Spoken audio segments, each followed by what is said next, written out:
श्री शिवाय नमस्तुभयम। हर हर महादेव। दोस्तों, आप सभी लोग जानते हैं कि 13 अगस्त 2024 को पड़ रही है मंगलवार दुर्गाष्टमी। दोस्तों, यह जो मंगलवार है श्रावण महीने में पड़ने वाला सबसे बड़ा मंगलवार है, क्योंकि आषाढ़ महीने के बाद सावन का आखिरी मंगलवार पड़ रहा है, जिसका बहुत ही बड़ा और विशेष महत्व होता है। और ऐसा दिन पूरे साल में सिर्फ एक ही बार आता है। और दोस्तों, आप सभी लोग जानते हो कि मंगलवार का अगर सबसे बड़ा कोई उपाय है तो वह 7 दूर्वा वाला उपाय है। तो दोस्तों, इस सावन के पहले मंगलवार दुर्गाष्टमी के दिन आप लोगों को इस 7 दूर्वा वाले उपाय को जरूर करना है। बहुत सारे लोग होंगे जिन लोगों ने इस उपाय को ना किया हो, मतलब पूरा साल निकल गया, उन्होंने किसी भी दिन इस उपाय को ना किया हो। पर दोस्तों, आपके पास एक आखिरी मौका बचा हुआ है, जो कि 13 अगस्त दुर्गाष्टमी के दिन है। तो इस दिन आप लोगों को इस वाले उपाय को जरूर कर लेना है। भले ही आपने पूरे साल भर इस उपाय को ना किया हो, पर अगर आपने इस श्रावण महीने के मंगलवार दुर्गाष्टमी के दिन अगर इस वाले उपाय को कर लिया, तो आपको इस उपाय को करने का वह फल मिलेगा जिसकी आपने कभी कल्पना भी नहीं करी होगी। इसीलिए आप लोग इस वाले उपाय को एक बार जरूर कर लेना, ताकि आप लोगों के हाथ से यह मौका ना जा सके और आपको इस उपाय को करने का फल मिल सके। दोस्तों, यह उपाय पंडित जी ने अपनी अभी की ही शिव महापुराण की कथा में बताया है, जिस उपाय को आप आज हम आपको बहुत अच्छे से समझाने वाले हैं। इस वीडियो को देखने के बाद इस उपाय को समझने के लिए आपको कोई और वीडियो को देखने की ज़रूरत नहीं पड़ेगी। तो चलिए दोस्तों, उपाय को शुरू करते हैं। देखिए, यह इस श्रावण महीने के मंगलवार दुर्गाष्टमी के दिन यह इतना खास होता है, इतना महत्वपूर्ण होता है। देखा है, कभी कभी बड़े बड़े पूजा पाठ अनुष्ठान से जो मनोकामना पूर्ण नहीं होते, वह श्रावण महीने के दिन एक छोटे से उपाय करने से आपकी मनोकामना पूर्ण हो जाती है। और बहुत सारे लोगों ने इस उपाय को किया भी है और उनको इस उपाय को करने का फल भी ज़रूर मिला है। अगर आप लोग भी इस उपाय को करना चाहते हैं तो आप इस उपाय को पहले अच्छे से समझ लेना, सुन लेना, उसके बाद करना। आपको इस उपाय का फल ज़रूर मिलेगा। और इस उपाय को कर लेने से आपके घर में चाहे किसी भी प्रकार की दुख और समस्या क्यों ना चल रही हो, आपको उसका कारण भी नहीं पता है कि भाई यह समस्या किस कारण से चल रही है। उसका कुछ भी कारण हो सकता है, जैसे पितृदोष हो सकता है या किसी भी तरह का मंगल दोष भी हो सकता है। तो इस दिन आप लोगों को यह वाला उपाय कर लेना है। यह एक ऐसा उपाय है जिस उपाय को अगर किसी विशेष दिन पर किया जाए तो भाई उस विशेष दिन का जो है वह तो हमें मिलता ही मिलता है, पर हमने उस दिन पर इस उपाय को किया है तो हमें उससे भी बड़ा फल मिलता है। और फल बहुत जल्दी मिलता है, क्योंकि कि आप इस उपाय को बहुत ही बड़े और विशेष दिन पर कर रहे हो। तो चलिए अब उपाय के बारे में बात करते हैं। लेकिन उससे पहले आप लोगों को यह जानना आवश्यक है कि आखिर यह उपाय किस समय करना है, किसको करना है और कैसे करना है। तो चलिए हम आगे आपको वीडियो में एक एक करके बता देते हैं। तो दोस्तों, इस 7 दूर्वा वाले उपाय को हमें इस गुरुवार दुर्गाष्टमी के दिन कैसे करना है, किसको करना है, किस समय करना है और कहाँ पर करना है, यह सारे सवालों के जवाब आपको इस वीडियो में मिल जाएंगे। और जो यह वीडियो देखेगा वाले उपाय को उपाय ज़रूर करना चाहिए, क्योंकि इस दिन दूर्वा वाले उपाय को ही बड़ा और विशेष महत्व होता है। और जब बात आ जाए 7 दूर्वा की, तो यह सोने पर सुहागा वाली बात हो जाती है और यह एक बहुत ही बड़ा उपाय हो जाता है इस मंगलवार का। तो अब दोस्तों, इस 7 दूर्वा वाले उपाय को आखिर करना किसको है, सबसे पहले हम लोग वह बात जान लेते हैं। तो देखो, घर की जो बड़ी माताएं बहनें होती हैं, उन माताओं बहनों में से कोई भी एक बड़ी माता बहन इस वाले उपाय को कर सकती है। और दोस्तों, अगर आप चाहें तो अपने घर में से सभी सदस्यों को भी इस उपाय को करवा सकते हैं। अगर किसी व्यक्ति की खुद की कोई मनोकामना है, खुद की कोई दुख और परेशानी है जो कि वह अपने लिए ही करना चाहता है, इस वाले उपाय को तो वह खुद अपने लिए भी कर सकता है। बाकी अगर कोई घर में से ऐसा है जो कि अपने ने पूरे घर परिवार की सुख और शांति के लिए यह वाला उपाय करना चाहता है, तो भाई वह भी कर सकता है। उसमें भी कोई दिक्कत वाली बात नहीं है। कहने का मतलब ये है कि इस उपाय को हर एक सदस्य भी कर सकता है और पूरे घर परिवार के सदस्य के लिए घर की बड़ी माताओं बहनों में से कोई एक माता बहन भी कर सकती है। माताएं बहनें अगर घर में उपस्थित ना हो या वह यह वाला उपाय ना कर पा रही हो, तो फिर घर का कोई बड़ा सदस्य भी इस 7 दूरवा वाले उपाय को कर सकता है, चाहे फिर वह पुरुष ही क्यों ना हो। उसमें कोई भी दिक्कत वाली बात नहीं है। अब दोस्तों, इस लंग वाले उपाय को हमें करना कहाँ पर है? देखो, हमें शिवलिंग के पास में जाकर करना है। बहुत सारे लोग प्रश्न करते हैं, हर एक उपाय को करते समय क्या हम इस उपाय को घर पर या मंदिर में कर सकते हैं?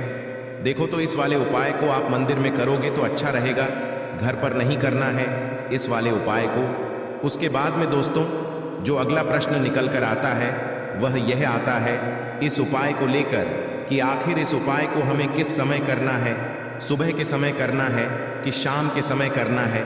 तो देखो, इस वाले उपाय को आप लोग सुबह के समय भी कर सकते हो और शाम के समय प्रदोष काल में भी कर सकते हो। अब अगर आप पूछो कि भाई सबसे उत्तम समय कौन सा रहेगा इस 7 दूरवा वाले उपाय को करने का, तो हम आपसे बस यही कहेंगे कि इस उपाय को आप शाम के समय करेंगे तो ज़्यादा बेहतर होगा। बाकी अगर सुबह के समय भी करेंगे तो भी अच्छा होगा, उसमें कोई भी दिक्कत वाली बात नहीं है। तो अब दोस्तों, जो अगली सबसे बड़ी और महत्वपूर्ण बात आती है वह यह आती है कि सुबह अगर हम उपाय को करेंगे तो हमें कितने बजे से लेकर कितने बजे तक के बीच में करना है, और शाम के समय प्रदोष काल में करेंगे तो हमें कितने बजे से लेकर कितने बजे के बीच में करना है। तो देखो, सुबह जितनी जल्दी हो सके आप उपाय को करने की कोशिश करना। बाकी अगर किसी कारणवश लेट भी हो जाओ, थोड़ी देर भी हो जाए, तो 10 या 11 बजे तक भी आप उपाय कर लेना, पर 12 बजे से ज़्यादा देरी ना हो। ठीक है, इस बात का ध्यान रखना।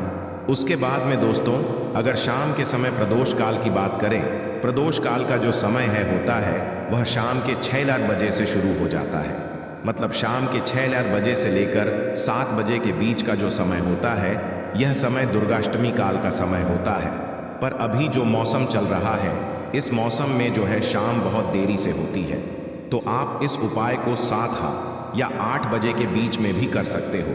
मतलब शाम के 6 बजे से रात 8 बजे के बीच में आप कभी भी इस वाले उपाय को कर सकते हो, उसमें कोई भी दिक्कत वाली बात नहीं है। परंतु मंगलवार दुर्गाष्टमी के दिन कोशिश करना कि समय के अंतर्गत ही कर लो। किसी कारणवश ना कर पाओ तो थोड़ा देरी से भी कर सकते हो, आपको उपाय का फल जरूर मिलेगा। देखिए, इस वीडियो में जितने भी उपाय हम आपको बताएंगे सभी उपाय सरल है। देखो, गुरुजी ने कहा है कि मंगलवार दुर्गाष्टमी के दिन आपको 7 दूरवा वाला उपाय तो अवश्य ही करना चाहिए। वीडियो के अंतिम में आपको उपाय बताया है जो आपको करना है। देखो, आगे बढ़ने से पहले वीडियो को एक लाइक ज़रूर करें। देखो, सबसे पहला उपाय, यदि आपके जीवन में कर्जा बहुत अधिक है, आपके जीवन में संकट बहुत अधिक रहते हैं, आपके ऊपर बहुत अधिक विपदा आ रही है, बार बार आपको अपने व्यापार में और अपने धन में हानि देखने को मिल रही है, यानी कि आपको प्रत्येक कार्य में हानि हो रही है, तो आपको यह उपाय करना चाहिए। इस उपाय को करने के लिए आपको 2 चीज़ों की आवश्यकता होगी। सबसे पहले है दूरवा। दूरवा आप जानते हो जो कि भगवान गणेश जी को समर्पित होती है, तो आपको वह दूरवा की आवश्यकता होगी। साथ ही में एक लोटा जल की आवश्यकता होगी। और आप जब भी उपाय को करें, जी दिन भी आपको करें, तो आपको प्रातः कल सुबह ही सुबह वह करना है। इस बात का विशेष रूप से आपको ध्यान रखना है। ठीक है, तो आपको एक दूरवा लेनी है। अगर आधा दूरवा भी मिल जाती है तो भी कोई दिक्कत नहीं है, बस आपको दूरवा लेनी है। अगर ज़्यादा ना मिले तो उस स्थान पर एक दूरवा भी ले सकते हैं। दूरवा आपको आसानी से कहानी पर भी मिल जाएगी। बस याद रखिएगा, शुद्ध दुर्भाइये, और मतलब उसे शुद्ध करके ही उपयोग में लीजिएगा, है ना। तो आपको करना क्या है, एक दूरवा या एक से ज़्यादा भी दूर हुआ आप लोग ले सकते हैं, तो एक दूरवा अपनी ले लीजिए। एक दूरवा के साथ में आप एक लोटा जल ले लीजिए और इन दोनों ही चीज़ों को लेकर शिवाजी के मंदिर पहुंच जाइए। शिवाजी के मंदिर पहुंचकर सबसे पहले आप शिवाजी के पास में बैठ जाइए। शिवाजी के पास में बैठने के बाद जो शिवाजी की शिवलिंग होगी, शिवलिंग की ऊपर सबसे पहले आपको यह दुर्भाग्य को समर्पित करना है। दूरभाग को कुछ इस प्रकार से समर्पित करना है कि जो दूरवा की दांडी का मुख होगा वह जलधारी की तरफ हो, जहाँ से जल नीचे करता है ना। और जो दूरवा का मिला हुआ भाग होगा वह अपने आप शिवाजी के पीछे की तरफ हो जाएगा। ठीक है, तो इस प्रकार से यह दुर्भा का यह दूरवा आपको भगवान शिवाजी की शिवलिंग के ऊपर समर्पित करनी है।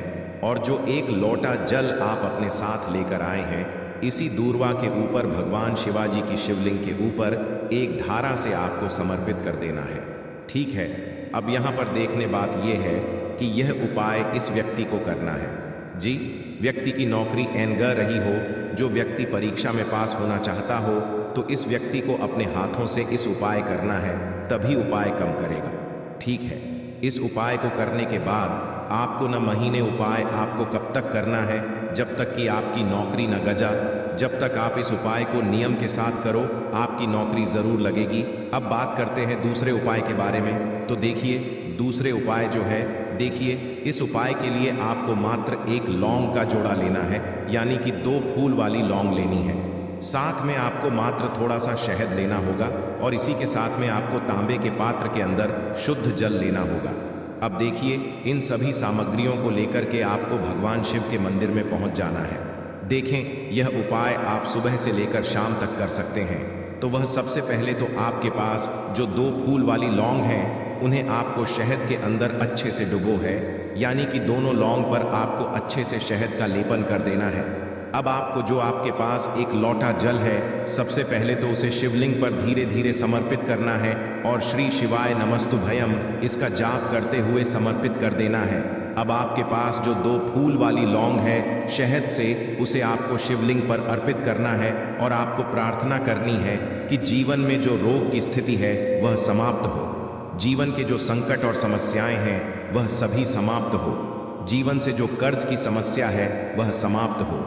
इस प्रकार से प्रार्थना करते हुए यह जो 2 फूल वाली लौंग ही शहद संयुक्त, इससे आपको शिवलिंग पर अर्पित कर देनी है। आपकी जो भी समस्या होगी इस मंगलवार के दिन अवश्य ही समाप्त हो जाएगी। तो इस प्रकार से आपको पहला उपाय करना है। अब हम बात कर लेते हैं दूसरे उपाय के बारे में। देखो, यह उपाय आपके लिए सर्वश्रेष्ठ होने वाला है। देखिए, इस उपाय के लिए आपको मात्र 5 हरे मूंग के दाने आपको साबुत लेने हैं, खंडित नहीं होने चाहिए, इस बात का ध्यान रखें। और इसी के साथ मैं आपको एक तांबे के पात्र के अंदर अपने घर से शुद्ध जल ले लेना है। अब दोस्तों, इन सभी सामग्रियों को लेकर के आपको सीधे पहुंच जाना है भगवान शिव के मंदिर में। देखिए, इस उपाय को भी आप सुबह भी कर सकते हैं और शाम के समय में भी कर सकते हैं। देखिए, भगवान शिव के मंदिर में पहुंचने के बाद आपके पास जो 5 हरे मूंग हैं, उनमें से पहला जो हरा मूंग है, आपको शिवलिंग के सामने जो नंदी महाराज होते हैं और उनका जो पैर उठा हुआ होता है, वहाँ पर आपको पहला हरा मूंग समर्पित कर देना है और आपको ओम नमः शिवाय इसका जाप कर लेना है। फिर आपको दूसरा हरा मूंग लेना है और शिवलिंग पर जो श्री गणेश जी वाला स्थान होता है, वहाँ पर आपको यह दूसरा हरा मूंग समर्पित कर देना है, यानी कि शिवलिंग के सीधे तरफ आपको यह दूसरा हरा मूंग समर्पित करना है। और फिर आपको ओम नम शिवाय या फिर श्री गणेशाय नम इसका जाप कर लेना है। तीसरा हरा मूंग का दान आपको भगवान शिव की सबसे प्रिय पुत्री माता अशोक सुंदरी वाले स्थान पर समर्पित करना होगा। शिव की जो जलाधारी होती है, जहाँ से जल बह करके आता है, उसी जलाधारी के बीच में जो कहीं कहीं उठी हुई लाइन होती है सांप की आकृति के रूप में, वहीं पर आपको तीसरा हरा मूंग समर्पित करना है और फिर आपको ओम नमः शिवाय इसका जाप कर लेना है। अब दोस्तों, चौथा जो हरा मूंग है, उसे आपको भगवान कार्तिकेय जी का जो स्थान होता है शिवलिंग पर, वहाँ पर आपको यह चौथा हरा मूंग का दाना समर्पित कर देना है और आपको ओम नमः शिवाय इसका जाप कर लेना है। अब दोस्तों, आपके पास जो 5वां और अंतिम हरा मूंग बचा हुआ है, उससे जल के पात्र के अंदर डाल देना है और इस हरे मूंग से युक्त जल से आपको भगवान शिव के शिवलिंग का अभिषेक कर देना है। जल आपको बिल्कुल धीरे धीरे समर्पित करते जाना है और लगातार आपको शिव महापुराण के मूल श्री शिवाय नमस्तुभयम इसका जाप करते रहना है। फिर आपको शिवलिंग के सामने बैठकर, यदि आप अपने बच्चों के लिए यह उपाय कर रहे हैं, यदि आप अपने बच्चों की बुद्धि ज्ञान और विवेक के लिए उपाय कर रहे हैं, तो उसके लिए आपको प्रार्थना कर लेनी है। या फिर व्यापार में वृद्धि करने के लिए यह उपाय कर रहे हैं, तो उसकी कामना करते हुए आपको प्रार्थना कर लेनी है। या फिर अपनी नौकरी के लिए कर रहे हैं, या फिर अपने इंटरव्यू के लिए, या फिर धन की प्राप्ति के लिए कर रहे हैं, जिस भी कामना के लिए आप उपाय कर रहे हैं, उसे परिपूर्ण करने के लिए आपको महादेव से प्रार्थना कर लेनी है और फिर आपको वापस अपने घर आ जाना है। पूज्य गुरु जी ने कहा है कि जो भी व्यक्ति इस उपाय को कर लेता है तो यकीन मानिए आपके जीवन की जो सारे संकट, कष्ट और बाधाएं ही वह सभी समाप्त होंगे। अब हम बात करते हैं अगले उपाय की। इस उपाय के लिए आपको एक दीपक लेना है।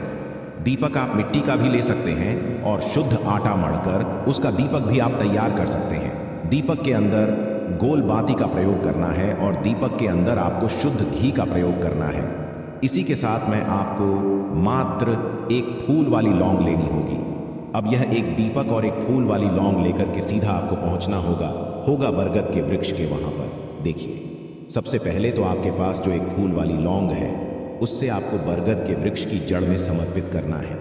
देखिए, अगर आपके जीवन में कोई भी बड़ा संकट आने वाला है, कोई भी बड़ा कष्ट आने वाला है, तो वह इस उपाय के माध्यम से दूर होने वाला है। महादेव की विशेष कृपा रहेगी कि जो भी संकट आपके जीवन में आने वाला होगा वह भी दूर हो जाएगा। तो आपको एक लौंग समर्पित करनी है बरगद के वृक्ष की जड़ में और वहीं पर आपको जो है गोल बाती वाला दीपक जो आप लेकर के गए हैं उससे भी वहां पर प्रज्वलित कर देना है वट केयर करते हुए। देखिए, जब भी आपको जीवन में इस साल लगने लगे कि आपके जीवन में कुछ भी अच्छा नहीं चल रहा है, तब भी आपको ई उपाय करना है। तो इस प्रकार से आपको यह उपाय करना है।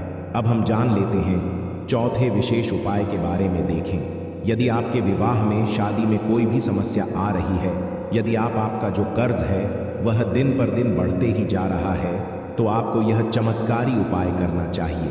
कोई भी समस्या अगर जीवन में है तो उसे दूर करने के लिए आपको ई उपाय करना चाहिए। मंगल दोष से जुड़ी हुई समस्या भी है तब भी आपको यह उपाय करना चाहिए। देखिए, इस उपाय के लिए आपको एक तांबे के पात्र के अंदर अपने घर से शुद्ध जल लेना है और इसी के साथ में आपको एक चुटकी लाल चंदन लेना होगा। अब आपको क्या करना है कि जो लाल चंदन आपने लिया है उसे आपको उससे जल के पात्र के अंदर डाल देना है और यह जल्द जो है आपको लाल चंदन से युक्त तैयार कर लेना है और यह लाल चंदन से युक्त जल आपको भगवान शिव के मंदिर में लेकर के पहुंचना है। लेकिन यह उपाय भी आप सुबह से लेकर के शाम तक कर सकते हैं। अब दोस्तों, यह जो लाल चंदन से युक्त जल है इससे आपको भगवान शिव के शिवलिंग पर धीरे धीरे अर्पित कर देना है और आपको लगातार श्री शिवाय नमस्तुभयम इसका जाप कर रहना है। देखिए, यदि आपके जीवन में विवाह से जुद्ध समस्या चल रही है तो आपको मंगलेश्वर महादेव का स्मरण करना है और जीवन में अधिक कर्ज की समस्या है तो आपको आरण मुक्तेश्वर महादेव का स्मरण करना है। देखना, एक दिन आपकी सब तरह की समस्या जल्दी ही समाप्त हो जाएगी। तो इस प्रकार से आपको यह चौथा उपाय करना है।